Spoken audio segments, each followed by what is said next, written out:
Hola, queridos oyentes. ¿Alguna vez han sentido un deseo tan fuerte que saben que está mal, pero no pueden evitar que les queme por dentro? Hoy les traigo una historia que los hará estremecer, una de esas que te hacen dudar entre lo correcto y lo prohibido. Me llamo Diego, y lo que les voy a contar pasó en un pequeño pueblo junto al río, aquí en México, donde la vida es sencilla, pero los corazones guardan secretos que nadie se atreve a confesar. Si les gusta mi historia, no olviden dejar un comentario y decirme desde dónde nos escuchan. Suscríbanse para más relatos que los mantendrán despiertos toda la noche. Soy Diego, tengo 20 años, y vivo en un pueblo pequeño, de esos donde todos se conocen y el río es el corazón de todo. Las casas son de madera y palma, con techos que crujen cuando llueve, y el aire siempre huele a tierra húmeda y maíz tostado. Aquí, la gente vive de la pesca, de cultivar maíz y frijoles, o de vender en el mercado flotante. Yo, desde niño, aprendí a reparar botes. Mis manos están llenas de callos, y mi piel, quemada por el sol, parece más de un hombre mayor que de un joven de mi edad. Pero no siempre estuve aquí. Hace un año, trabajaba en el mercado grande de la ciudad, donde la vida es rápida y las tentaciones están en cada esquina. Allí, entre risas y tragos de mezcal, me hice hombre, o al menos eso creía. Pero todo cambió cuando mi abuela, la única que me crió, falleció. Mi padre murió cuando yo era pequeño, y mi madre, bueno, ella no soportó la soledad y se fue con otro hombre cuando yo tenía 15 años. Me dejó con mi abuela, diciendo que volvería, pero nunca lo hizo. Mi abuela era mi mundo. Me enseñó a navegar el río, a respetar la tierra, a no dejar que el corazón se nuble con promesas vacías. Cuando ella murió, el pueblo entero vino al funeral. Lloraron conmigo, me trajeron tamales y flores, pero cuando todos se fueron, la casa se quedó vacía. Solo estaba yo, el río murmurando afuera, y un montón de recuerdos que no sabía cómo guardar. La casa de mi abuela es sencilla, 3 cuartos de madera, un tejado de palma y un pequeño muelle donde amarro mi bote. Al lado vive María, una mujer de 38 años que siempre ha estado ahí, como una sombra amable que nunca pide nada a cambio. María es la vecina que todos quisieran tener. Desde que mi abuela enfermó, ella se encargó de todo, limpiaba la casa, regaba el huerto, incluso me traía comida cuando yo llegaba tarde de trabajar en el río. Pero María no es solo una vecina. Hay algo en ella que hace que el aire se sienta más pesado cuando está cerca. María tiene la piel morena, curtida por el sol, pero suave como si el tiempo no hubiera pasado por ella. Sus ojos son oscuros, profundos, de esos que parecen guardar 1000 historias no contadas. Su cuerpo, aunque delgado por el trabajo en el campo, tiene curvas que se notan incluso bajo la ropa sencilla que usa, una blusa de algodón que se pega a su piel cuando suda, una falda que deja ver sus piernas fuertes, moldeadas por años de cargar cubetas de agua y caminar por el mercado. No es una belleza de ciudad, con maquillaje y vestidos caros, pero hay algo en su forma de moverse, en cómo recoge su cabello en una trenza floja, que te hace mirarla 2 veces. Y yo, aunque no quería admitirlo, la miraba más de lo que debía. María está casada con Juan, un hombre que todos en el pueblo conocen por su mal carácter y su amor por el pulque. Juan no es malo del todo, pero cuando bebe, se transforma. Grita, rompe cosas, y más de una vez he escuchado a María llorando desde mi casa. Ellos llevan 15 años casados, pero no tienen hijos, y eso es algo que pesa en el pueblo. Aquí, donde las familias son grandes y los niños corren por todas partes, no tener hijos es como una maldición. La gente murmura, dice que María es estéril, que Juan no sirve como hombre. Yo no presto atención a esos chismes, pero sé que duelen, especialmente a María. Una tarde, mientras reparaba un bote en el muelle, María apareció con una canasta de tortillas recién hechas. «Diego, ¿ya comiste?», preguntó, con esa voz suave que siempre me hacía sentir en casa. Negué con la cabeza, limpiándome el sudor de la frente. Ella sonrió y dejó la canasta a mi lado. «No puedes trabajar con el estómago vacío, muchacho. Mira, te traje unas enchiladas también. Cómetelas antes de que se enfríen». Me senté en el muelle, con el río lamiendo los postes de madera, y comimos juntos. María se sentó a mi lado, tan cerca que podía oler el aroma a jabón de coco en su piel. Hablamos de cosas simples, el clima, la cosecha, las fiestas que se acercaban. Pero había algo en su mirada, un brillo que no podía descifrar, como si quisiera decirme algo más. «Diego», dijo de repente, mientras enrollaba una tortilla con dedos ágiles, «¿no te cansas de estar solo aquí? Eres joven, fuerte, podrías tener a cualquier muchacha del pueblo». Me reí, un poco incómodo. «No es tan fácil, María. Además, ¿Quién me va a querer con estas manos llenas de grasa y este olor a río? Ella me miró fijamente, demasiado tiempo, y respondió, no digas eso. Hay mujeres que darían todo por un hombre como tú. Su voz era baja, casi un susurro, y por un momento, el mundo se detuvo. Sentí un calor subir por mi pecho, pero lo ignoré. Era María, la esposa de Juan, la mujer que me había cuidado como si fuera mi madre. No podía pensar en ella de esa manera. Los días pasaron, y María seguía apareciendo. A veces traía fruta del huerto, otras veces me pedía ayuda para arreglar algo en su casa, una cerca rota, un tejado que goteaba. Yo iba sin pensarlo, porque así somos en el pueblo, nos ayudamos. Pero cada vez que estaba cerca de ella, algo cambiaba. Notaba cómo su blusa se ajustaba a su cuerpo cuando se inclinaba para recoger algo, cómo su risa era más suave cuando me hablaba. Una vez, mientras trabajábamos juntos en su huerto, sus dedos rozaron los míos al pasarme una azada. Fue un toque pequeño, casi accidental, pero me dejó la piel ardiendo. Perdón, murmuró, pero no apartó la mirada. Yo tragué saliva y seguí trabajando, tratando de no pensar en lo que sentía. El pueblo empezaba a prepararse para el Día de los Muertos, y el aire estaba lleno de olor a cempasúchil y pan de muerto. Una noche, el cielo se cubrió de nubes negras, y el río se volvió inquieto, como si supiera que algo estaba por pasar. Yo estaba en casa, arreglando una red de pesca, cuando la lluvia comenzó a caer con fuerza. Las gotas golpeaban el tejado de palma como tambores, y el viento hacía temblar las paredes. Corrí a recoger la ropa que había dejado secando en el muelle, y entonces la vi, María, empapada, corriendo desde su casa hacia la mía. Diego, déjame entrar, por Dios, esta lluvia me va a ahogar, gritó, riendo mientras el agua le chorreaba por el rostro. La dejé pasar, y ella entró, dejando un rastro de gotas en el suelo. Su ropa, una blusa blanca y una falda larga, estaba pegada a su cuerpo, mostrando cada curva, cada detalle. Intenté no mirar, pero era imposible. Su cabello, suelto por la lluvia, caía en mechones húmedos sobre sus hombros, y su piel brillaba bajo la luz tenue de la lámpara de aceite. «¡Qué tormenta!, ¿verdad?», dijo, sacudiéndose el agua de los brazos. Pero su voz tenía algo diferente, un tono que me hizo sentir un nudo en el estómago. Me acerqué a la cocina para ofrecerle algo caliente, tratando de mantener la calma. «Siéntate, María, voy a hacer un café. Estás temblando». Ella obedeció, pero en lugar de sentarse en la silla, se acercó al fogón donde yo estaba. «No hace falta, Diego. Solo déjame secarme un poco aquí». Se paró tan cerca que podía sentir el calor de su cuerpo. La lluvia seguía cayendo afuera, y el sonido llenaba el silencio entre nosotros. Entonces, sin previo aviso, ella puso su mano en mi brazo. Fue un toque suave, pero firme, como si quisiera asegurarse de que no me moviera. «Diego», murmuró, mirándome directamente a los ojos. «¿Alguna vez has sentido algo que sabes que no deberías, pero no puedes evitarlo?». Su voz era un susurro, y sus dedos apretaron mi brazo un poco más. Mi corazón latía tan fuerte que pensé que ella podía escucharlo. Quise responder, decir algo, pero las palabras no salían. Solo podía ver su rostro, sus labios entreabiertos, y sentir el calor de su mano en mi piel. Antes de que pudiera reaccionar, ella dio un paso más cerca, y su cuerpo rozó el mío.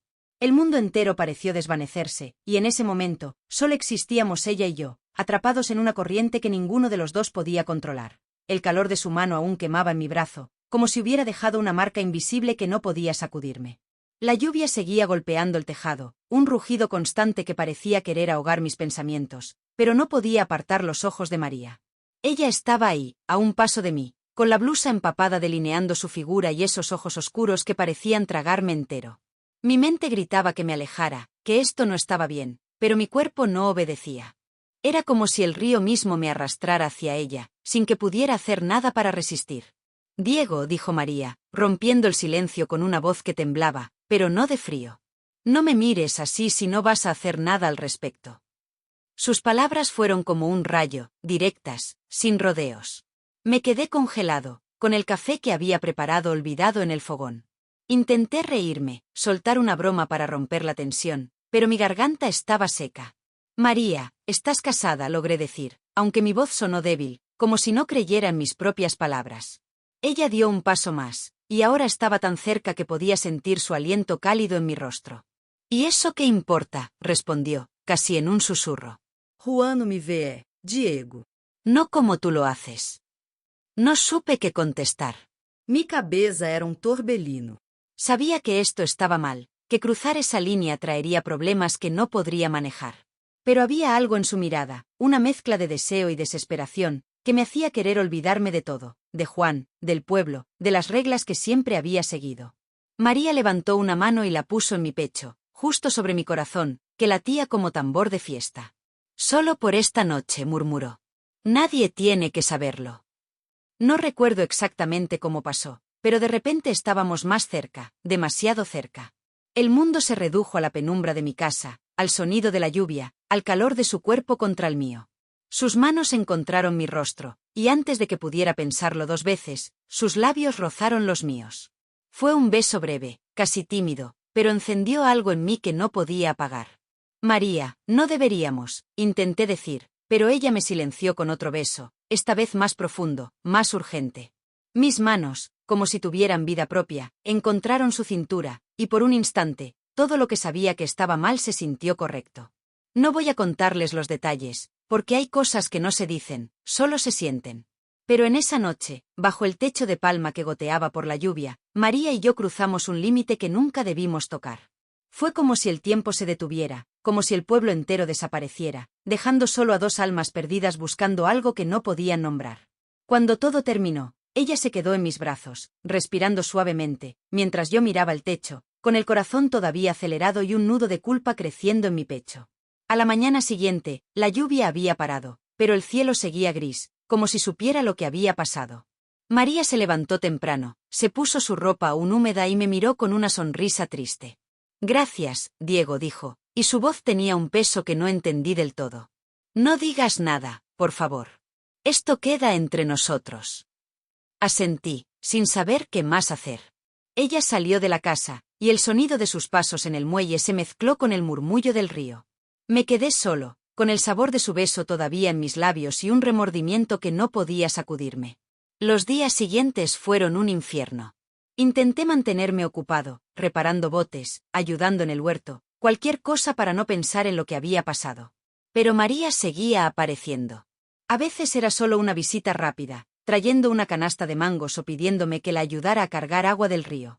Pero cada vez que la veía, mi cuerpo recordaba todo, su piel, su olor, la forma en que sus ojos me atrapaban. Y ella lo sabía. Lo notaba en cómo se movía, en cómo dejaba que su blusa se deslizara un poco más de lo necesario cuando se inclinaba, en cómo sus dedos rozaban los míos al pasarme algo. Era como si estuviera jugando conmigo, probando hasta dónde podía llegar. Una tarde, mientras trabajábamos juntos en su huerto, ella rompió el silencio. Diego, ¿alguna vez has pensado en cómo sería tener una familia, un hijo que corra por este pueblo, que crezca junto al río? Me quedé quieto, con la azada en la mano, sin saber cómo responder. Claro, dije, tratando de sonar casual. Algún día, supongo. Pero soy joven, María, tengo tiempo. Ella sonrió, pero había algo en su expresión que me puso nervioso. Yo no tengo tanto tiempo, dijo, y su voz se quebró un poco. Juan y yo, llevamos años intentándolo. Pero nada.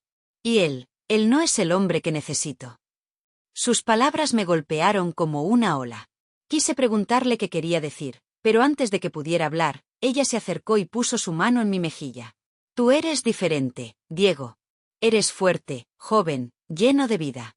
A veces pienso, ¿y si tú pudieras darme lo que Juan no puede? Mi corazón dio un vuelco. ¿Estaba hablando en serio? ¿Me estaba pidiendo lo que creía que me estaba pidiendo? María, no hagas esto, dije, retrocediendo un paso. Lo que pasó esa noche fue un error. No podemos seguir por ese camino. Pero ella no se movió, solo me miró con esos ojos que parecían ver a través de mí. No fue un error para mí, respondió. Fue lo más vivo que he sentido en años. Esa noche, no pude dormir. Me quedé en el muelle, mirando el río, tratando de entender qué estaba pasando conmigo. María era una mujer casada, la esposa de Juan, alguien que había sido como una madre para mí. Pero no podía negar lo que sentía, una mezcla de deseo, culpa y algo más que no podía nombrar. Cada vez que cerraba los ojos, veía su rostro, sus curvas bajo la ropa húmeda, la forma en que su cuerpo se movía contra el mío.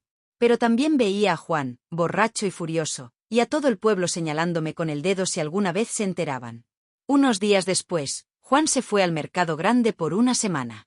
Dijo que iba a comprar semillas y herramientas, pero todos sabíamos que también iba a beber. María aprovechó para acercarse más. Una mañana, me llamó para que la ayudara a reparar un corral de gallinas. Fui, porque no podía decir que no sin levantar sospechas. Mientras trabajábamos, ella se puso a hablar de su vida, de cómo llegó al pueblo siendo una muchacha llena de sueños, de cómo pensó que Juan sería su refugio. Pero los sueños se rompen, Diego dijo, clavando una estaca en la tierra. Y ahora solo quiero una cosa, un hijo. Algo que le dé sentido a todo esto. No supe qué decir. Sus palabras eran como un peso en mi pecho. Sabía lo que estaba insinuando, y aunque una parte de mí quería ceder, otra parte gritaba que me detuviera. Pero entonces, ella se acercó, con el sol iluminando su rostro, y me tomó de la mano. Diego, si tú me ayudaras, nadie tendría que saberlo. Sería nuestro secreto. Su voz era suave, pero había una urgencia en ella que me hizo estremecer. Antes de que pudiera responder, ella se inclinó hacia mí, y el aroma de su piel, mezclado con el olor a tierra y hierba, llenó mis sentidos. Mis manos temblaron, y por un momento, olvidé todo lo que sabía que estaba mal. Solo éramos ella y yo, en un huerto bajo el sol ardiente, con el río susurrando a lo lejos. El sol ardía sobre el huerto, y el aroma a tierra fresca se mezclaba con el sudor en mi piel. María me tenía de la mano, sus dedos firmes pero cálidos, como si quisiera anclarme a ese momento. Sus palabras aún resonaban en mi cabeza, nadie tendría que saberlo. Mi pecho se apretaba, dividido entre el deseo que me quemaba y la voz en mi interior que gritaba que esto solo traería problemas. Solté su mano con suavidad, dando un paso atrás, y murmuré, María, necesito pensar. Esto no es tan sencillo. Ella asintió, con una mirada que mezclaba esperanza y tristeza, y se dio la vuelta para seguir trabajando en el corral. Pero yo sabía que algo había cambiado entre nosotros, algo que no podía deshacer. Esa noche, me senté en el muelle de mi casa, con los pies colgando sobre el río. Las estrellas brillaban en el cielo despejado, pero mi mente era un caos. No podía quedarme en el pueblo, no después de lo que había pasado. Cada vez que veía a María, sentía que perdía un poco más de mí mismo. Decidí que lo mejor era irme, volver al mercado grande, donde el ruido y el trabajo podían ahogar mis pensamientos. Al día siguiente, empaqué una mochila con lo esencial, dejé la casa cerrada y tomé el primer camión que salía del pueblo. No le dije nada a María, ni siquiera una despedida. Solo dejé una nota para un vecino, pidiéndole que cuidara el huerto hasta que volviera, si es que algún día lo hacía. El mercado grande era un mundo diferente. El bullicio de los vendedores, el olor a especias y pescado fresco, las risas de las muchachas que paseaban entre los puestos, todo eso me envolvía como un torbellino. Me instalé en un taller pequeño, reparando botes para los pescadores del río. El trabajo era duro, pero me mantenía ocupado. Durante el día, podía fingir que todo estaba bien, que había dejado atrás lo que pasó con María. Pero por las noches, cuando el silencio llegaba, su rostro volvía a mi mente, sus ojos, su risa, el calor de su piel. Intentaba convencerme de que había sido un error, una locura de una noche, pero algo en mí no podía dejar de preguntarse qué habría pasado si me hubiera quedado. Fue en el mercado donde conocí a Ana. Era una chica de mi edad, con el cabello negro como ala de cuervo y una sonrisa que iluminaba todo a su alrededor. Trabajaba en un puesto de frutas, y siempre me ofrecía un mango o una guayaba cuando pasaba por ahí. Al principio, solo charlábamos, pero poco a poco, las conversaciones se volvieron más largas, las miradas más profundas. Ana era todo lo que María no era, joven, libre, sin complicaciones. Con ella, podía reír sin sentir culpa, podía imaginar un futuro sin sombras. Empezamos a salir, y por un tiempo, creí que podía dejar el pasado atrás. Pero el pueblo, y María, seguían tirando de mí como un anzuelo que no podía soltar. Un año después, durante una visita rápida al pueblo para revisar la casa de mi abuela, escuché la noticia que me dejó sin aliento. María estaba embarazada. Lo supe por Rosa, una vecina que siempre tenía los chismes más frescos. Es un milagro, Diego, dijo, mientras molía maíz en su patio. 15 años sin hijos, y ahora María y Juan van a ser padres. Todo el pueblo está hablando de eso. Sentí un nudo en el estómago. ¿Era posible? ¿Podría ese niño ser mío? La idea me golpeó como un puñetazo, pero no dije nada. Solo sonreí y asentí, como si la noticia no me afectara.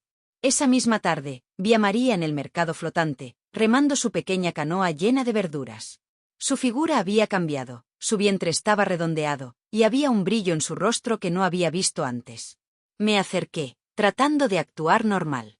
«Felicidades, María», dije, forzando una sonrisa. «Me contaron la buena noticia». Ella me miró, y por un instante, sus ojos se detuvieron en los míos, como si quisieran decir algo. Pero luego sonrió y respondió: «Gracias, Diego. Es un regalo del cielo». Su voz era tranquila, pero había algo en su tono que me hizo dudar. Quise preguntarle, quise saber la verdad, pero las palabras se atoraron en mi garganta. Me despedí rápidamente y volví a la ciudad, con la cabeza llena de preguntas sin respuesta. El tiempo pasó, y el pueblo se preparó para el Día de los Muertos. Decidí volver para la celebración, no solo por la casa de mi abuela, sino porque algo en mí necesitaba cerrar ese capítulo. El pueblo estaba vivo con el olor a cempasúchil y el sonido de las risas. Las calles estaban decoradas con altares, y las familias se reunían para recordar a sus seres queridos. Yo llevé flores al cementerio, donde descansaba mi abuela, y mientras colocaba una vela en su tumba, vi a María a lo lejos. Estaba con Juan, quien, para mi sorpresa, parecía sobrio. Llevaba un sombrero nuevo y sonreía mientras ayudaba a María a cargar una canasta de ofrendas. Ella, con su embarazo avanzado, caminaba con cuidado, pero había una paz en su rostro que no había visto antes. No me acerqué, pero no pude evitar mirarla. Su cuerpo, incluso con el embarazo, seguía siendo hermoso, pero ahora era diferente. Ya no era la María que me había arrastrado a esa noche de lluvia. Era una mujer que había encontrado algo que la llenaba, algo que yo no podía entender del todo. Sentí una mezcla de alivio y vacío. Alivio porque parecía feliz, y vacío porque no sabía qué papel había jugado yo en todo esto. Esa noche, durante la fiesta en la plaza, me encontré con Pedro, un amigo de la infancia que siempre tenía una historia que contar. Nos sentamos con un par de cervezas, viendo a la gente bailar bajo las luces de colores. «Oye, Diego», dijo Pedro, inclinándose hacia mí. «¿Te enteraste de lo de María y Juan? Todo el pueblo dice que es un milagro, pero yo sé algo más». Mi corazón dio un salto. «¿Qué sabes?», pregunté, tratando de sonar casual. Pedro bajó la voz. Juan sospechó algo al principio. No es tonto, sabe contar los meses. Pero al final, decidió aceptar al niño como suyo. Dice que no le importa de dónde venga, mientras María esté contenta. Me quedé en silencio, mirando la cerveza en mi mano. «¿Crees que es de él?», pregunté, casi sin querer. Pedro se encogió de hombros. «¿Quién sabe, compa? Lo importante es que son felices. A veces, hay que dejar el pasado donde está». Sus palabras se quedaron conmigo. Esa noche, mientras la música llenaba el aire y las familias bailaban alrededor de los altares, me senté en el muelle de mi casa, mirando el río bajo la luz de la luna. El agua reflejaba las estrellas, y por un momento, sentí que mi abuela estaba allí, observándome. Me pregunté qué diría ella de todo esto. ¿Me juzgaría por lo que hice? ¿O me diría que la vida es demasiado complicada para buscar respuestas perfectas? No lo sabía. Pero mientras el río seguía su curso, sentí una calma extraña, como si estuviera empezando a soltar algo que había cargado demasiado tiempo. La luz de la luna bañaba el río, convirtiendo su superficie en un espejo plateado que parecía susurrarme secretos. Sentado en el muelle, con el eco de la música del Día de los Muertos aún resonando en la plaza, sentía una paz frágil, como si estuviera al borde de algo que aún no entendía del todo. Las palabras de Pedro sobre María y Juan, sobre el niño que pronto nacería, seguían dando vueltas en mi cabeza. Había pasado un año desde aquella noche de lluvia, pero el peso de lo que hicimos no se desvanecía. Me preguntaba si alguna vez podría dejar de mirar atrás, o si el río, testigo silencioso de todo, me lo recordaría siempre. Los años pasaron como nubes en un cielo de verano, rápidos y sin que apenas me diera cuenta. Ahora, a mis 35 años, mi vida era otra. Ya no era el muchacho que reparaba botes en el mercado grande, con las manos llenas de grasa y el corazón lleno de dudas. Me había casado con Ana, aquella chica de sonrisa luminosa que conocí entre puestos de frutas. Ella me dio 2 hijos, Sofía, de 8 años, con sus trenzas largas y su risa que llenaba la casa, y Mateo, de 4, que corría detrás de mí con un barquito de madera que le tallé. Vivíamos en una casa modesta en la ciudad, cerca del río, pero con un patio lleno de flores que Ana cuidaba con esmero. Mi negocio de reparación de botes había crecido. Ahora era yo quien contrataba trabajadores, y la gente en la ciudad me conocía como un hombre de palabra. Pero, aunque todo parecía perfecto, había momentos en los que sentía un vacío, como si una parte de mí se hubiera quedado en ese pueblo junto al río. Decidí volver al pueblo para el carnaval, una fiesta que llenaba las calles de música, máscaras y colores. Quería que mis hijos conocieran el lugar donde crecí, que olieran el aire húmedo del río y escucharan las historias que mi abuela solía contarme. Ana estaba emocionada, nunca había visto el pueblo en plena fiesta, y los niños no paraban de preguntar si podrían subirse a un bote. Mientras conducía por el camino polvoriento, con el sol cayendo sobre los campos de maíz, sentía una mezcla de nostalgia y nervios. Sabía que volvería a ver a María y a Juan, y no estaba seguro de estar listo para enfrentarlos. El pueblo estaba más vivo que nunca. Las calles estaban decoradas con banderines de colores, y el olor a tacos de barbacoa y maíz asado flotaba en el aire. Los niños corrían entre los puestos, persiguiendo globos, mientras los músicos tocaban sones que hacían vibrar el suelo. Instalamos a la familia en la casa de mi abuela, que había mantenido cerrada pero cuidada gracias a un vecino. Esa noche, mientras Ana ayudaba a Sofía y Mateo a ponerse máscaras de calaveras para la fiesta, vi a María y Juan acercándose por el camino. Iban de la mano, algo que nunca había visto antes. Con ellos venía un niño de unos 10 años, delgado, con el cabello oscuro y unos ojos que me detuvieron el aliento. Había algo en su rostro, en la forma de su nariz, en cómo ladeaba la cabeza al reír, que me hizo pensar en mi propio reflejo. «Diego, qué gusto verte», exclamó María, con una sonrisa que iluminaba su rostro. Ya no era la mujer desesperada que conocí años atrás. Había un brillo sereno en ella, como si por fin hubiera encontrado lo que buscaba. Juan, con el rostro curtido pero sobrio, me dio un apretón de manos firme. «Te has hecho todo un hombre de ciudad, ¿eh?», dijo, riendo. El niño, que se presentó como Luis, me miró con curiosidad. «¿Tú eres el que arregla botes?», preguntó, con una voz clara y directa. Asentí, sonriendo, pero mi mente estaba en otra parte. ¿Ese niño era mío? La pregunta me quemaba, pero no podía sacarla a la luz, no ahí, no con Ana y mis hijos tan cerca. Esa noche, durante la fiesta, mientras todos bailaban y reían, busqué un momento para hablar con María a solas. La encontré cerca del río, ayudando a preparar un altar con velas y flores para la procesión. «María», dije, manteniendo la voz baja, «necesito saberlo». «Luis, es mío». Ella dejó de arreglar las flores y me miró, con una expresión que mezclaba ternura y firmeza. «Diego», respondió, «Luis es hijo de Juan y mío. Pero tú me diste la esperanza que necesitaba para seguir adelante. Por eso siempre estaré agradecida». Sus palabras eran claras, pero sus ojos decían algo más, algo que nunca sabría con certeza. «No preguntes más», añadió, poniendo una mano en mi brazo, como aquella noche de lluvia. «Déjalo estar. Todos estamos donde debemos estar». No insistí. Algo en su voz me dijo que la verdad, si es que había otra, no cambiaría nada. Luis era un niño feliz, corriendo entre los altares con una máscara de papel maché, y María y Juan parecían haber encontrado una paz que nunca tuvieron antes. Yo también tenía mi propia familia, mi propia vida. Pero mientras veía a Luis jugar, no podía evitar preguntarme si una parte de mí vivía en él, si ese niño llevaba algo mío en su sangre. Los días en el pueblo pasaron rápido. Ana y los niños se enamoraron del río, de las noches llenas de luciérnagas, de las historias que los ancianos contaban en la plaza. Pero yo sentía que algo en mí había cambiado. Ver a María y a Luis me hizo darme cuenta de que los errores del pasado no siempre desaparecen, pero pueden enseñarte a ser mejor.